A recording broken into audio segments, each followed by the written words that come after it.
The Redmi Note 7 is the first Note device from Xiaomi to come with water drop notch display which is circular in fashion. The Redmi Note 7 is the first phone launched under the Redmi brand.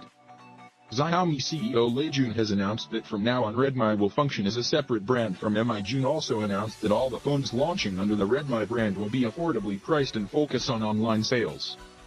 On the other hand, the Mi, or Xiaomi brand will focus on launching mid and high-end or flagship phones.